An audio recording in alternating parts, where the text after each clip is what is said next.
আমাদের বাড়িতে সার্জিৎ কয়েকবার গেছে, 2 থেকে 3 বার গেছে, নাইট ভাই গেছে একবার। ওরা কিছু তো দেওয়া থাকলো দূরের কথা, ওরা আমরা ফোন দিলে ফোনও রিসিভ করে না। কষ্ট কথা।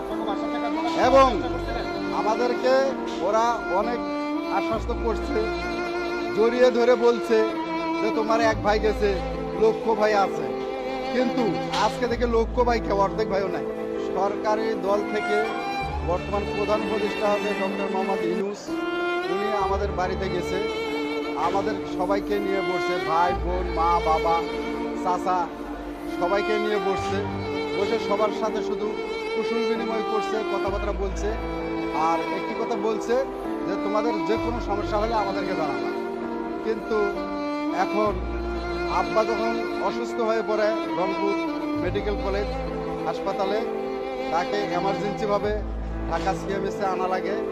ওই সময় আমি কয়েকটা দপ্তরে ফোন দিছি, কিন্তু তারা ফোন রিসিভ করে না। এটা আমার সবচাইতে বড় দুঃখ। কিন্তু ওনারা শুধু আশ্বাস্ত করে মানুষকে, কিন্তু প্রশ্রয় দেয় না। তারা শুধু আমাদেরকে আশ্বাস্ত করছে, ঠিক আছে, ওই সময়গুলিতে যে ছাত্র আন্দোলনের নেতৃত্ব যারা দিচ্ছে, তারা শুধু আমাদেরকে আশ্বাস্তই করে গেছে।